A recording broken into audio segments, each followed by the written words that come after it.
Hello and welcome to the 25th episode of the KurosawaCast. As ever, I'm Rob Beams. I'm joined by my good friend and the film teacher and filmmaker, Craig Ennis. Hello, Craig. Hello, good morning. Good morning. If this is your first time tuning in, listening to us, the gimmick here It would be an odd one to tune into for the first time. It would be. We got some Richard Gere stands out there who are waiting for it. Then again, I guess there's less content, hashtag content for this film out there, so it's possible that we'll catch some people that fall through the net. And if you are one of those people, or you are, as Craig says, a Richard Gere stan, the setup here, the rather hackneyed podcast setup du jour, is that I have seen all the Kurosawa films more than once. I'm a bit of a Kurosawa fan. Craig's been coming to them all for the first time, and we are nearing the end now of that journey with his penultimate film, the 1991 Rhapsody in August, which he made for Shochiku. Usually most of his career in Japan, the studio he worked with was Toho. Shochiku, not a great track record. The two films he made with Shochiku prior to this were Scandal and The Idiot. Right. So so I don't know if that's an omen. I don't really know your thoughts on this one yet, other than I saw you gave it a 3 on Letterboxd, but that could mean a charming 3, or that could mean a folly with some kind of nice elements in it. We'll see which end that is. I'll very briefly, let's go with what we normally do, which is say what your expectations were. If memory serves, your expectations were 0 for this one, right? Like you didn't have I really didn't know what way this was going to go. I thought we might get a One Wonderful Sunday style, gentle, maybe slightly Frank Capra, bittersweet melodrama. But I didn't know anything about this film other than the poster image of the umbrella, and I knew that it had to do with the bombing of Nagasaki, and it was contemporaneous to when it was released. But yeah, I it's not one that has it's not one that seems to have really left a footprint in film history in any way, shape, or form. That's reflected as well in the fact that both of us watched the same kind of quite low quality copy of it. And I don't think, because back when I was buying all of the Kurosawa films on DVD, like 15 to 20 years ago now, they were Madadeo, his next film and final film, and Rhapsody in August were both the ones that tended to be with a cover that was really badly printed, like really poorly printed cover with a blocky image, with a disreputable DVD label that you'd never heard of. And those two always used to be that. I remember distinctly Rhapsody in August had this terrible cover, no features, not even like theatrical trailer. And it was like a $5 in HMV. And I don't know why I never picked it up. I guess I was hoping that at some point somebody would release like a good version of it. But I think this reflects what you're saying there. I think this is a film that doesn't seem to have ever seen any sort of remaster, doesn't seem to have ever been picked up and put out there in a very considered way. And I think that kind of represents its place in like you say, it's sort of a forgotten one, isn't it? Yeah, very much so. I mean, I always thought that Dreams was his last film, and I think you corrected me on that a while ago. I wasn't aware of anything post Dream, so this was this almost feels like a little bonus at the end of the run. Yeah, I was going to say earlier when you were explaining the premise of the podcast, it's kind of that the premise of me never seeing any Kurosawa. I've seen all but one at this point. It's kind of it's kind of gone now, isn't it? It's gone. But this was nice. It was like it was nice. It was nice to sort of feel like that. And we had looked at what was coming up and we knew it was there. But in terms of my initial expectations when we started the run, this was kind of like it felt like a postscript. It feels like it was a postscript and a few extras to talk about at the end. Well, as we said, covering Ran, he actually talked about Ran when it came out as it being his final film. And then I think the expectation was, he's got one more in him, and Dreams was his final film. And I think like a lot of artists, like I once heard someone say about Paul McCartney, why doesn't he just stop? Well, I think he's got a compulsion to go and make music. He makes music, and I think it must be the same with Kurosawa. He goes, he Hmm. makes a film. That's what he does. That's what he spent his life doing. So it's all very well thinking, well, come on, AK, you've had a good run, have a sit down. But clearly, as long as he could go and make a film, he would go and make a film, for better or worse. And there are, there are people. There's plenty of examples of people out there who are still doing that. Has Goddard recently retired? He said he was retired. I mean, I don't know. He's quite prolific, isn't he? Is that wishful thinking? Wishful thinking. Clint Eastwood doesn't seem to want to stop either, and he's in his 90s now, I believe, as well. Oh, wow. So, some people keep going, and others kind of reach an age and kick back with their grandkids. But it is more unusual. This is kind of a tangent, but it is more unusual for people in film to say they're retiring and stay retired. Like, I can think of people like Jack Nicholson and Gene Hackman, who like 10 or so years ago said, no, I'm not making any more films, and then just didn't.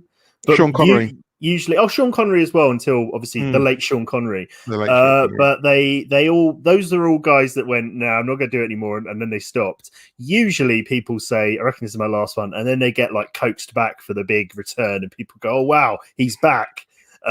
Oscar, tells you what happens. And Kurosawa, is very much, I think, in that normal camp of he's kind of, this is his life, this is the world he knows, and he's kind of invested in doing it as long as he can stand and see. So this one, I mean, how old is he at this point? Just as a bit of context. He died in 98. So he's in his 80s, I think, at this point. He died. He was born in 1910. He was born in 1910. So 91. So he's 81. Yeah. No. Yes, he's 81. Well, he's about 80 when it's being made. Yeah. So in any case, I'll give a very brief summation of the film. The film is extremely slight. For better or worse, it's extremely slight. I quite like how slight it is. I'll get your view on it in a sec. But the kind of the whole thing is that some kids are staying with their nan for the summer holidays because their parents have fucked off to Hawaii to meet some distant relatives who they've never heard of but who are wealthy, and they've gone to visit these wealthy relatives, and they're sending letters and photos of all the big house and all that kind of thing. Richard Gere, spoiler, one of these wealthy relatives, and he's actually supposed to be a half Japanese kind of like brother-in-law, which if it was cast by a Western studio would be like problematic, but Kurosawa's doing it, so I guess it's fine. So basically these kids are staying with their nan for the summer holidays. They don't know anything about, it's in Nagasaki, they're from Tokyo, but they're in Nagasaki. They don't know anything about the history of Nagasaki, seemingly about the history of the bomb, about the war. So it ends up being a little bit of an educational thing for them, where they go on little trips and they see little things, they learn about the war from their grandma. Their grandma, because of this letter from this distant brother in Hawaii who she doesn't remember, she starts having these reminiscences about her other brothers, and the kids are kind of interested. At some point in the film, the parents come back from Hawaii. They're only interested in the money. They're not really interested in the grandma. The kids, kind of Tokyo Story style, there's this disconnect between parents and their kind of less caring children who kind of want them out the way a little bit. Whereas the grandkids are really pro grandma camp. And then eventually the grandma does decide she's going to go and try and meet this brother. But Richard Gere comes over as her, what would that be, nephew? He's a nephew. Yeah. He comes over for the sort of the bomb memorial events before the idea that he's going to take them all back to Hawaii with him afterwards. So he comes. He's basically, there's a bit of a hoo-ha about him being an American, and so like he's going to be embarrassed about the war stuff, and they shouldn't mention the bomb and all of that. He comes over and he's like over the top apologetic and respectful about it. And then he finds out that his father, the grandma's brother, has died while he's there, so he pisses off back home to Hawaii. But the film ends, the kind of grandma, I can't remember now what the inciting incident to this is. There's like a storm and she kind of thinks it's the bomb, and she goes off running into the storm with this umbrella. But there's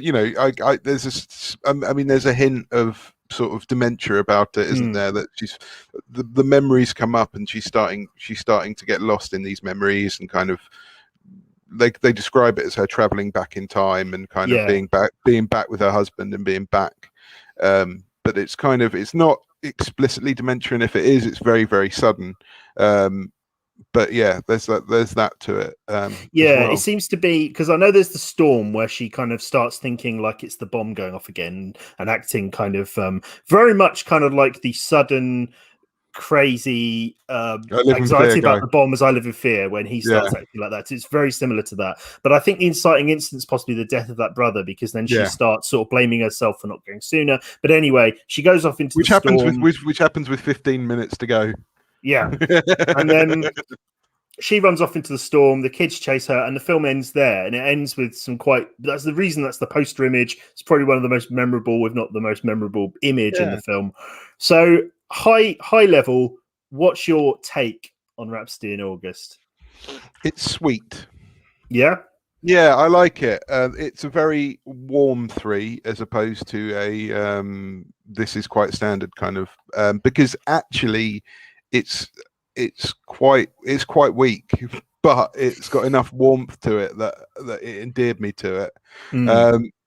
What I really wasn't expecting from this film was that it's one of my the softest spot I've got in all of film is a bunch of kids in the summer. Like that's my happy place. You know, Stand By Me is one of my all-time favorite films, and anything that remotely evokes that. Kings of Summer. There's a really bizarre film with Justin Long in it called The Sasquatch Dumpling Gang. Anything along those lines is completely in my wheelhouse, and I'm always overly generous and warm towards.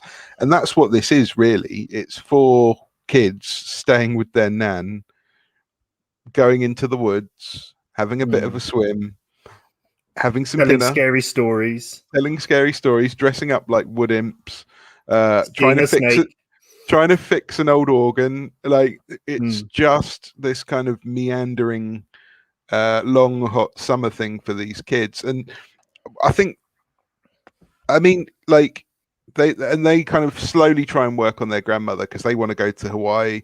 They're not, I mean, you know, the parents are explicitly very interested in the money and trying to get jobs with their new family and whatnot. The kids want a holiday, don't they? They just want to go to America and have a holiday in a big house with a swimming pool, which is you know, who can't relate to that? Yeah, exactly. But yeah, it's really, really slow and really kind of and like you say, slight, because it's one of the things I wrote here. My first note was 90 minutes and 3 ticks, because like I saw the running time, I was like, oh yes, please, 90 minutes, thank you. Yeah, perfect. But in those 90 minutes, I mean, it more or less starts with this photo montage of the American family and explaining who they are and what their connection is.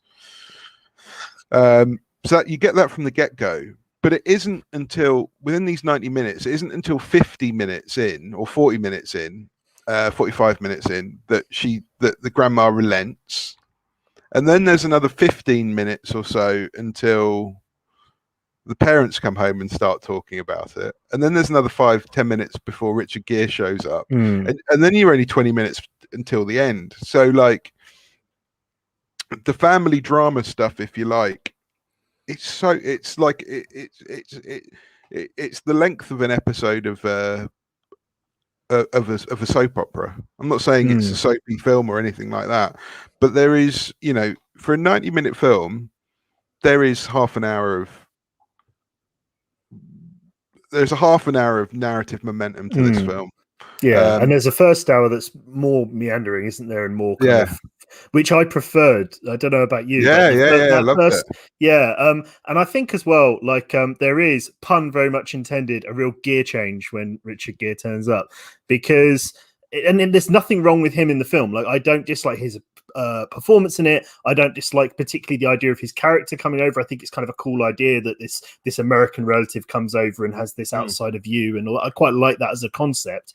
The problem is that the film, and it got criticized on release, this film, for being overly didactic and stuff, as Kurosawa at his worst is unquestionably like that's one of his flaws, and his film is like that. But during the Gere section of the film, it's at its worst, because that's the period of the film where people are just saying to the camera, war is bad, isn't it? Yes, I'm very sorry for the war.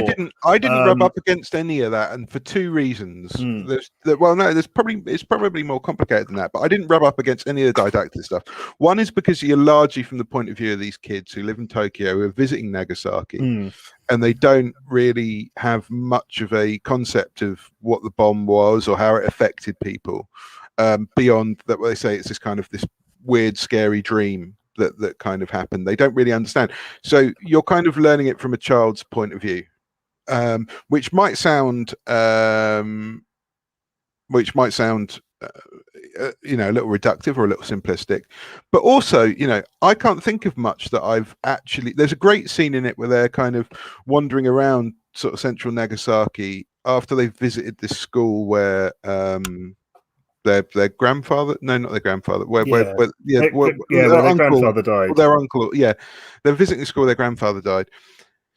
And they're kind of and then they go and see all these monuments that have been sent from all around the world. And they go, this one's from the Soviet Union, this one's from Holland, this one's from wherever.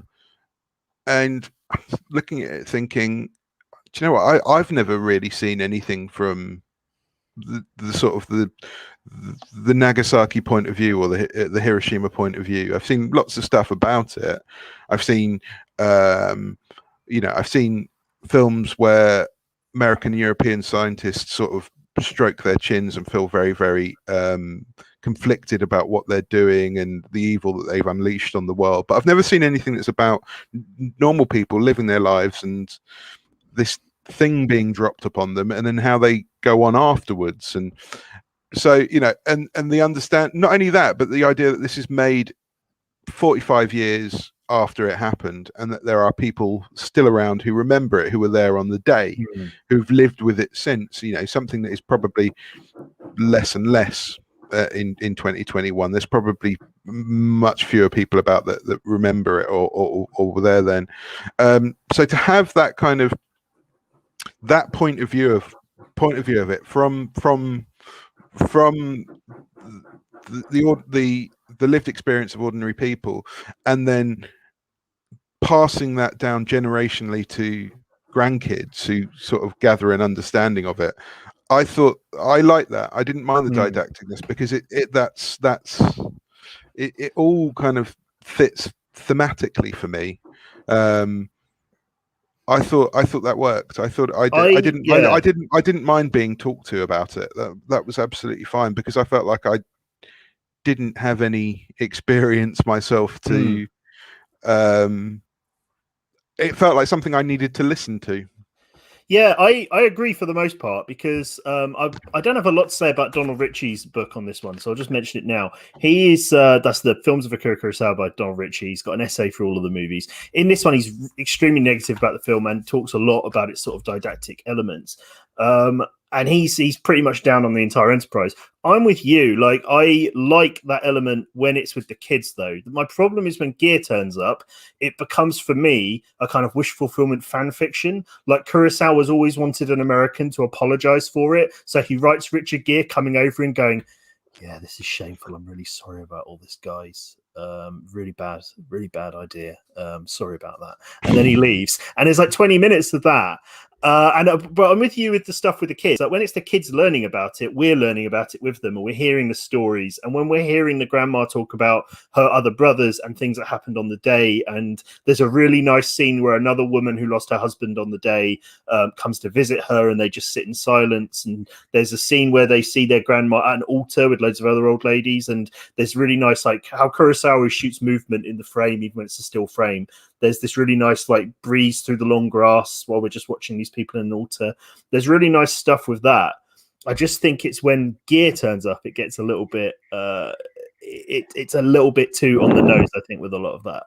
And there's not really any nuance to it at all. It's just very much straightforward, just telling you exactly what Kurosawa wants you to think, which is the strain we see in Dreams and in lots of his other more moralistic films, where he just has a character tell you, guys, war is wrong.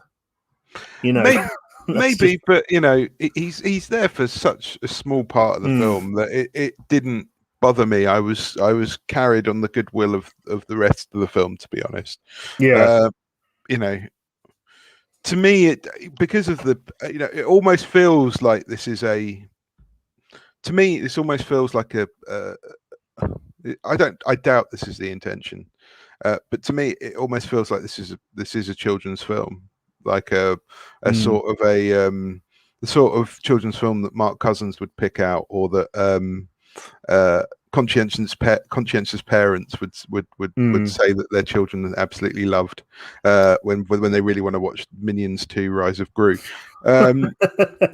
It felt like that to me. It felt like, and I doubt that was in Kurosawa's mind, that he was making a children's film. But I think it was, because the thing is, there is an anxiety in general among older Japanese people that I know of from reading about it and hearing about it.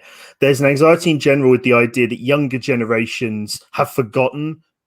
Because as Japan gets further away from the war, you're starting to hear the prime ministers and things now talking about remilitarizing, having an army again, not being devoted to this idea of peace, especially because China's starting to encroach in the area and stuff, and they want a military and things like that. And there's very much a movement from the older generation saying, no, remember why we decided we're a pacifist, peaceful nation. Remember why we don't have a big standing army. Remember why we're anti the nuclear bomb and all of this. And I think there is an anxiety there, which is why he made this film and why he made the bits that are similarly about the bomb in Dreams and then some of his other films, which is to tell kids very directly to try and remember this. I think that probably is true. And I think maybe that's one of the reasons. I don't know. Maybe that's one of the reasons why people are expecting something from Akira Kurosawa, and he serves up something slightly different, but aimed slightly differently, and it kind of, maybe that it's a bit of an outlier in that case. Sometimes people try and change tracks a little bit, and it upsets, or not necessarily upsets, but people don't spot the change, and they try and assess a piece of work, a film, on completely different criteria. Maybe this is something that is, I don't know, it just felt to me very much like a children's, like a young, not a young children's film, but a children's film nonetheless. Yeah, I agree. I think as well, it's worth pointing out that this is the only Kurosawa film that follows children to any large degree. Like you have probably before this, I can only really think of there's the kid in High and Low who wasn't kidnapped, who kind of has a little bit of a caper where they run off and try and find their friend. A couple of young people in Red Beard. There's a couple of young people in Red Beard. Yeah, the kid's in that. And then there's also the sickly dying girl in Is it in Scandal, that one? I think it is, isn't it? That's in Scandal, the sickly dying girl. Tedeschi Den. Tedeschi Den has some kids in it. So yeah, but even then, there's not like a group of kids, and they're not like the focus. Whereas this, as you say, like I'd written down, it's interesting because I know how much you like Stand By Me and films like that. I'd actually written down to ask you about that element, because this is that kind of film for sure. And those sort of and he hasn't made anything else like this. And Madadeo not like this. So this is a real outlier, isn't it? It's a strange movie. And I think that's another reason why I felt quite warm to it as well, because it was something that was slightly different. I mean, it is so slight, like it is really just, but that's also, I think, it's not a chore to watch in any way. It's not it's slow, and it's meandering, but it always feels, it's always engaging. Parts of Dreams are slow and meandering and absolutely excruciating. And nothing about this film's excruciating. Damning with faint praise. But I don't know. It's, to me, it very much had a charm to it. I agree. I like this one overall. I think I would definitely say it's unfairly maligned. I mean, it's there is, I've seen a lot of comment threads on Reddit and things like this where this is cited as like an example of a bad Kurosawa film or a low point. I don't think it's that. I think it's, no, he's got other, I think there's lower points. Yeah. Yeah. I mean, what I will say, he's got other points. This isn't one that I don't think this is going to be a hipster's choice in the future. I don't think it's one that people are going to reclaim as actually it was his best one. You know, it's not going to fit into that cycle in the same way that you know, High and Low and Redbeard are going to be on that train, and their time will come and pass, and then but this is not on that train. It hasn't got a ticket, but I think it's not even really fair to call it mid-tier because it's such an outlier. I do think its closest relative probably in the filmography is probably One Wonderful Sunday. In terms of a small scale kind of warm this small scale warm. And I think it was interesting you talk about Tokyo Story, because a couple of times watching it I thought this feels much more like an Ozu film than a Kurosawa film in stretches as well. To me, it was I thought about Tokyo Story, and I thought about Late Spring and some other bits and pieces as I was watching it. Yeah, it's very still. There are bits that are very just composed of the family in their house, you know, which is a very kind of Japanese domestic drama sort of situation. We don't get a lot with Kurosawa. Like, and there's another thing that reminds me of One Wonderful Sunday with this one as well, which is that, and I think in the case of One Wonderful Sunday, it was because he didn't yet have the kind of budget and authority that he later has. But both films, to me, have a kind of a documentary quality when they show the kind of contemporary world, where in One Wonderful Sunday they literally shot things on the street with non-actors just going about their business. And there's bits in this, considering the Kurosawa films we've seen, where, as I've talked about, he is marshalling the extras on a micromanaged scale, telling extras, hold your gun like this, move like this, you want to fall down this way. You know, he's very, very clear about what he wants. So then when you see just shots of seemingly tourists walking around memorial sites with their families taking pictures and playing in fountains and things, and they just look like it's just footage of people doing that stuff, there's a kind of a freeness and a lightness to that, because Kurosawa is usually very, very meticulous. It's very composed, and I feel like he didn't do that so much with this one. Yeah, no, I'd agree. The freeness and the lightness, again, that chimes really nicely with the focus on the kids. There's a lovely bit where they're at a memorial and they talk about somebody. The memorial mentions somebody being like desperate for a drink, thirsty. The memorial's in a fountain, and the idea is you go up and splash water on the memorial, and just little bits like that. They're really sort of throwaways, not the right word, because I think they land really nicely. But they're disconnected. They're kind of like, it's like gathering your thoughts on this, it's like moments of clarity of thought on this, when you're trying to comprehend something on such a huge scale of kind of devastation, death, that goes to the heart of like war and humanity. You know, it says there's something huge there that you can't see the big picture of, but you can hone in on details and kind of one of my favorite bits actually is when they come back from that memorial. They go around town and they're looking at all these memorials, the fountain one you mentioned and a few others, and then one of the kids is like, do you want to go for an ice cream? And they're all so bummed out that they don't want to go for an ice cream. And then you get this shot of them sitting at the back of a bus just in silence, and you just sit there watching them be a bit sad about it. And then they see their grandma again and she's happy to welcome them home, and they're just really like downbeat because now they understand a little bit about what grandma went through and stuff. I think that's a really nice little sequence, and that's a sequence in this film where there is no expositing about it. There is no big statement about war or about the bomb. It's just seeing these kids have this reaction very purely to these memorials, and then the way that they kind of internalize that and the way it makes them feel. They look like I felt like every time I took a break from watching Showa. But that's basically what they do. yeah it's a nice, it's really nicely little observed detail. It does surprise. I mean, I don't know, it is very, very, I've seen films, you know, we've all seen, I think we've all seen films where it surprises me that anyone would take vehemently against it. Can understand people I can understand if you weren't. I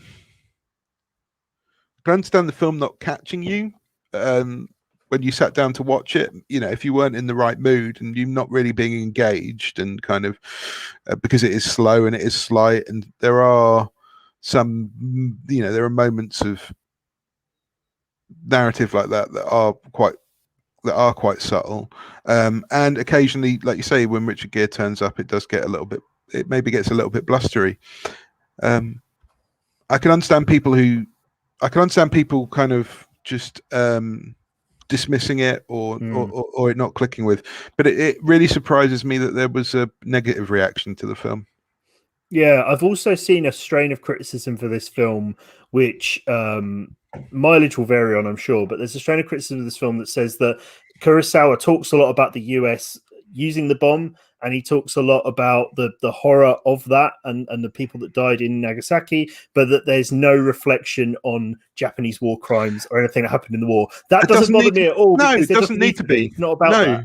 It's not about that, and there's plenty said about that, and there is, you know, there is plenty said about that elsewhere in different films, in books, in documentaries. You can read up all about that if you want to, and I'm sure that, you know, there's probably a fair bit you could find on the Allied side if you dig hard enough and went beyond what you're taught in secondary school as well.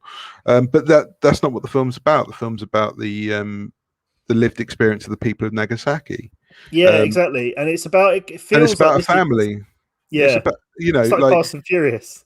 And it's a bugbear of mine, actually. Is I'm going to get on a little bit of a soapbox. There are times when a film like lies by omission or knowingly doesn't represent a side of an argument and is weaker for it. But the idea that any one particular film has to be completely rounded or completely balanced to show off a complete story is in my mind bullshit. Because if you think you're going to get the entire story in 90 minutes, then you're quite frankly fucking lazy and intellectually uncurious. Like, just if you want to know more, read more, watch more. Like, it's not the job of any individual film on its own terms to give you all the information and make you feel like you know everything. So, you know, do more. And yeah, I'm quite happy to dismiss those kind of I'll dismiss those criticisms out of hand, to be honest. Yeah, I agree. I think that this is, at the risk of sounding like a real wanker, I feel like this is a movie about trauma and about grief, and that these are the things that go through this movie. Like, you see this, there is just a sense to the movie of this grandma who, she's outwardly all right, she's getting on with her life, she's just a nice grandma, but her life is clearly marked by these losses every day in small ways. Yeah. The neighbor she sees who she views in silence, the altar she goes to, the memories of her dead husband who around the house, like the organ that the kid plays and stuff, which she says was her husband's organ, and these little kind of things around the place that kind of mark this kind of loss and this grief that she's never, that the kind of the rest of the world has moved on from, but that she's never been able to move on from. This is her life has been marked by this thing the whole way through, to the point where at the end, where she does have this kind of break, this kind of psychotic break of some kind, she then does regress completely to the terror of that day, because it's just that's the trauma that's kind of underpinning everything, isn't it? Absolutely. And forgive me a second, because I'm just looking something up very quickly. I know it doesn't make for, I've not. And the other thing is, the other side of that argument is, and I'm pulling a film that I haven't seen, but you have, so you might be able to enlighten me. I don't know what Merry Christmas, Mr. Lawrence is actually about. I think it's about somebody being mistreated in a prisoner of war camp. I don't think that film tells the story of people of doesn't have a section of that film that tells the story of the people of Nagasaki and their reaction to the atomic bomb. Yeah, no, you're quite right. I mean, the Human Condition trilogy by Kobayashi, also quite in depth about the horrors of Japanese nationalism and how they lead to dehumanizing treatment of people and a lack of humanity in general, and all of this. Also doesn't have a section about the the things the Allies did in the war and the war crimes of the US and things like that. So you're quite right. It is a weird double standard that yeah. yeah, it is a bit weak. I think the reason it possibly, I'm just playing devil's advocate here because I completely agree with you, but I can understand why, as an American reviewer, you might sit there and have the Richard Gere character go there and be so sort of just like, yeah, that was a really bad thing we did there. Like, to the extent that he is, which he, in my opinion, should be, because it is a shit thing to have done, but without any context as to why it was done. And it wasn't to say you should bring in the war crimes of the Japanese, and they're strange because the dropping of the atomic bomb wasn't supposed to be revenge for war crimes. That's not what it was. But it was there. Some historians today do think that it was there to get an early shot in the Cold War and show the Russians that they had this cool new bomb, because there's a lot of evidence that the Japanese had tried to surrender prior to the dropping of the bombs. So it's also I don't know what order they were dropped in, but there was also believe that there was quite a bit of evidence that there was no need to drop the second bomb. The second one, yeah. There's some historians that think there was no need to drop either, and then there's a lot of historians that think the second one was particularly just like, yeah. But so there is, I think, there's reason to be upset with the US in response to the bombs. But not to say I'm not to show my hand on my thoughts about the bomb, because I'm but I think you're on safe ground when you start talking about the second one in particular, when you say hold your horses. Yeah, but I think the flip side is the argument that it was dropped because the Japanese nationalist kind of militarism was so strong that people were conditioned that they were going to fight to the death, to the very last person, and that the actual invasion of Japan was going to be such a massive humanitarian disaster and a massive loss that in some way dropping the bomb was the more humane response. That's the pro bomb argument. Yeah, and so Nagasaki was the second then. I think so. Yeah, I've just double checked. Yeah. But anyway, I agree with you. I don't think that necessarily needs to be in this film. I think it's a very personal story. I quite like the idea of the American relative coming over and getting that perspective and having them come in. But I think I would rather they never mention Hawaii and all of that shit again. And it was just an excuse. Like she says, I don't care about Hawaii. I wanted to spend the summer with you. And then they kind of have this lovely movie between them. I almost feel like the movie should end after 90 minutes when the parents come back from holiday and the kids go home. Like, I think there's a really nice movie in there. Like, this is a bad faith criticism. I'm like criticizing the movie for like not being this other movie I've made up. But I do think there's a really nice movie in there that's just this story with the kids and the grandma. Because I think some of the stuff with when the adults come back is a bit more didactic and a bit more heavy-handed. Like, there's a strain where the parents come back and they are just talking about the money, and the grandma and the kids actually call them out for just kind of only caring about the money and not caring about anything else. And that seems to me to be Kurosawa. He's very clearly angry with, more so than he is with the Americans. He's angry with Japanese people who were so quick to forget things like the bomb and the victims, just to embrace capitalism and just to embrace greed. And there's this real strain of that in the film. I'm not familiar enough with Japanese social norms, but it does seem a little bit like there's the politics of what you can and can't talk about are discussed quite a bit. And it to me, whatever he was saying felt a little bit I wasn't sure if he was being iconoclastic or if he was trying to reinforce things, because the parents are saying things, there are the things that you should and shouldn't talk about, and then the grandma bypasses them via the kids by sending this letter out. And I think that there's this there's a little bit of a kind of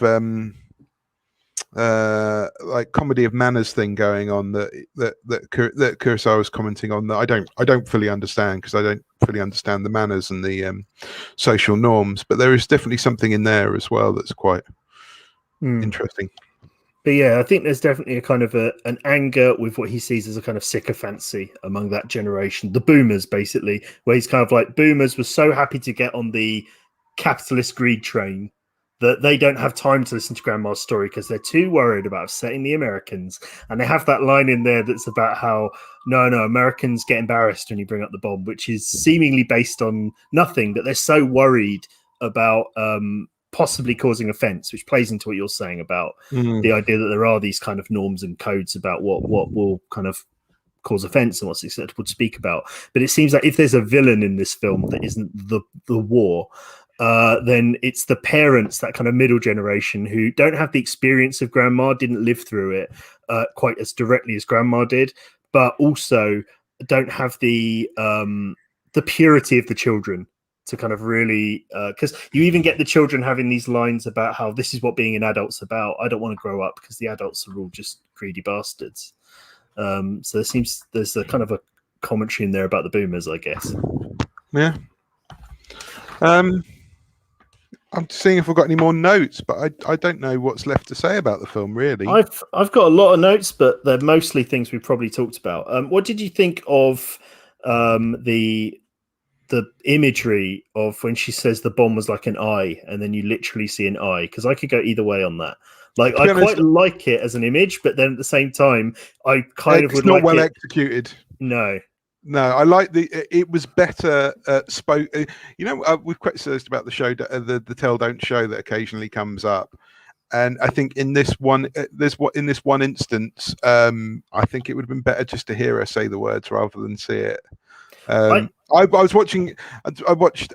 There was a couple of things. There was. I watched Persona, the Ingmar Bergman film, the other day, which I think judging by Letterboxd, I think I was much more. I enjoyed much more than you did. But there's a couple of incredible sections in there where people are telling stories, and it's just really great performance and kind of close-ups on face, stuff that they're sort of telling old stories, and it's really captivating. And I think the old woman describing it in her dotage and her frailty is much more impactful than what we actually see. Or I think, maybe because you have these two, maybe it's not. That's not entirely fair, because the idea is she lives just behind, on top of Nagasaki, behind some hills, and there's these two hills, and the idea is that in between the hills, that's where the mushroom cloud came up. So you see the sky go red and the mushroom cloud, but then there's this sort of photo eye that is superimposed. And maybe if we just saw the mushroom cloud rather than the eye, that would have been a really nice, because the idea of being in that spot and seeing it framed in that way is really really quite impactful. Like it's just being in the right place at the right time. I always remember being on holiday. This isn't anything like that really, but I remember being on holiday in Athens years ago, and our balcony overlooked the mountains, and the sun would always set right in between two peaks. It was quite it was just the luck of where the angle that we had on, and it looked incredible. So that, I don't know, that pinpoints them really, really nicely. The idea that she saw it coming up perfectly between the mountains, but the actual eye itself was I thought was a misstep. Yeah, I agree. I like the idea of I like the shot of it coming up between the mountains, mostly because I agree with what you're saying about how it might be more powerful to tell the story. What I like about seeing it between the mountains is we then get a shot from the current day of the kids looking at the very same mountains in the same shot, but it's just an overcast sky and there's nothing going on there. And it to me, there's a kind of a poetry to that thing of this horrific event happening right there. Then you're looking at it in the modern day from a different context, and it's just a day, it's just a calm day. There's nothing there, but this big horrifying thing that once happened there, which is kind of, there's a poignancy about that. Like if you stand in a place like, where terrible things have happened and have to reckon with the fact that, of that. With the eye, I was quite up for some sort of subtle effect on the mushroom cloud itself, like something animated with the mushroom cloud to give the subtle appearance of an eye, but then just having a massive, like you say, like a photorealistic, like just film of a big eye open there, like on its own, like if that was in the middle of like Hausu or something, like one of these like Japanese kind of really experimental horror films with all these like those sorts of images, that would just be like a cool image, like that bit where there's an eye that opens between some mountains. In the middle of this, I do think it's a bit of a misstep. I don't think it works that well, and I think you probably would have been better off being able to just look at the mushroom cloud and imagined the eye that they were seeing than have the eye literally there. I'm just looking at my notes. I've got a lot of notes, but a lot of them are just kind of going through the story, and we've covered them. Do you have any other sort of thoughts that you wanted to mention about this? I don't think so. Just that isn't it a literary adaptation? It's an adaptation of a book. It is, yeah. Donald Ritchie talks about that actually in his book briefly. Where he talks about the fact that the original novel is is about a woman, I think, going slightly mad. I think possibly dementia, and she is reliving things from earlier in her life.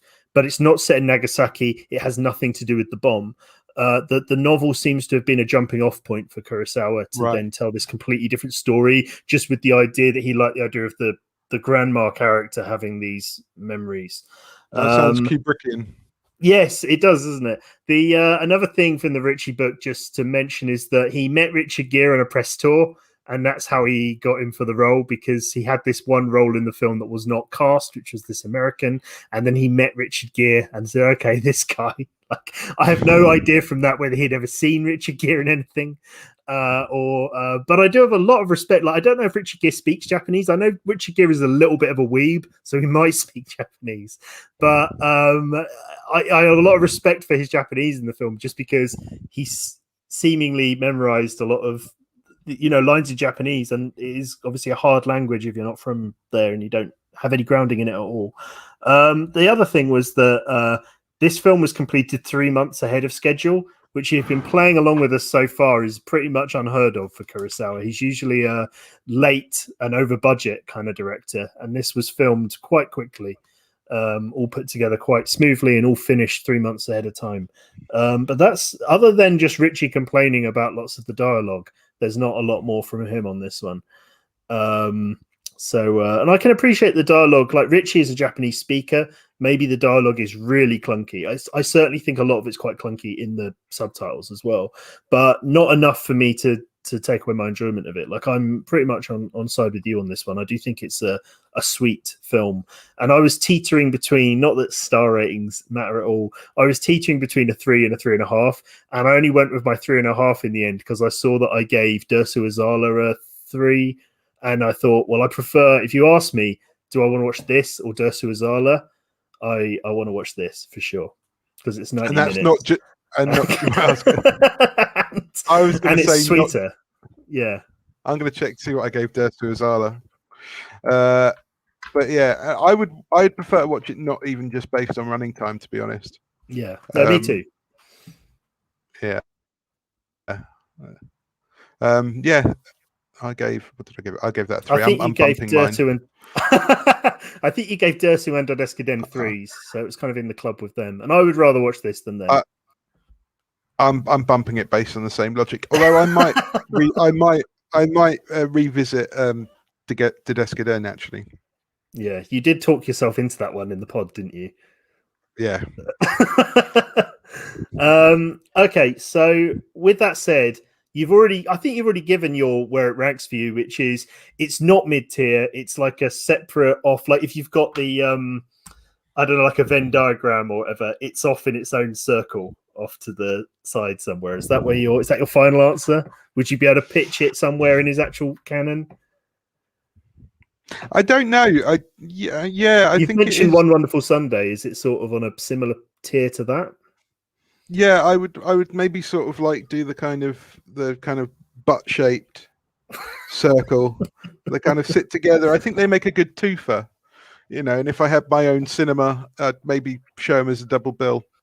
I'm pretty confident that there is no cinema in the world that has ever done a One Wonderful Sunday Rhapsody in August double bill. I would absolutely love to go to that screening. I'd be the only person there probably, but yeah, I like that idea a lot. Yeah, and just to say, this film, I mean, we grabbed hold of this through the Internet Archive. So if you do a Google search and then sort by duration, you'll come across it quite easily. And it's just available just to grab a DVD rip off of the Internet Archive. It's well worth watching. You might have to find separate subtitles. It's actually quite a long-winded process when I think about it. But it is there to watch. It wasn't available just because I tried to watch all these films legit. I've got most of them on DVD. I've got a lot of them on the Criterion channel. You've been watching most of them on the BFI player. Yeah, but this one's just not really. Nothing illegitimate about the Internet Archive. Maybe some stuff, I guess, shouldn't have been put up there, but the site itself is totally legit. Yeah. It's just when you talk about DVD rips, that sounds like it's not supposed to be something you're doing. But it is a hard one to get hold of these days. I don't know if that DVD is still even in print because that was a long time ago from a very strange label. But I would like to see this remastered. There's some. I would just, as a final thing on it, not just the bit of her in the wind with the umbrella, which is really nicely done, but also, like I've said before, the bit of her at the altar, the bit with all the grass, the bits of the kids in the woods. I think that this is possibly a really handsomely photographed movie that we saw slightly blurry, and I would like to see it kind of restored because I think it's possibly a more handsome Kurosawa film than maybe it appears in the way we've seen it. Yeah, it really is a difficult one to judge based on the file that we watched. So one last bit of business, we tend to talk about the next one coming up, which in this case is the final one coming up. It is Madadeo, which means not yet, and it is Kurosawa's final film. What was your kind of predictions on that one? What are your... I know nothing about this. I've just looked up a little bit about it. So it's a biopic about an academic and author, and it's not contemporaneous, and it's set just before the Second World War. It says plot is centered on his relationship with his former students who care for him in his old age. To me, it sounds like it could be a. It sounds like the sort of thing that sounds like one of the realistic Studio Ghibli plots. It's the sort of thing you might. Do you know what I mean? You know, like along the lines of From Up on Poppy Hill or The Wind Rises, or that's what I want. I want something. I want a nice story like that, because they're my favorite Studio Ghibli films. They're the ones that are the realistic ones. Okay, excellent. So I'm looking forward to revisiting that. It's just over 2 hours, which we'll see how that goes, because I don't remember it necessarily needing to be that long, but I've only seen this one once quite a while ago. So I'm looking forward to revisiting it. And then I guess we'll kind of wrap up our feelings on him after that one. It's going to be the end of our journey. I was going to suggest maybe we watch. We'll wrap up the film, but maybe watch the Alex Cox film as well. Maybe speak a little bit about that. Yeah, that'd be nice. The Alex Cox documentary. So yeah, we'll probably have some endgame content for you content hungry fiends out there. The people who've come through, the Richard Gere stands who've liked what they've heard and want more. But in the meantime, we'll probably do that next weekend or the weekend after, as our schedules dictate. And then so join us then. And in the meantime, have a good one.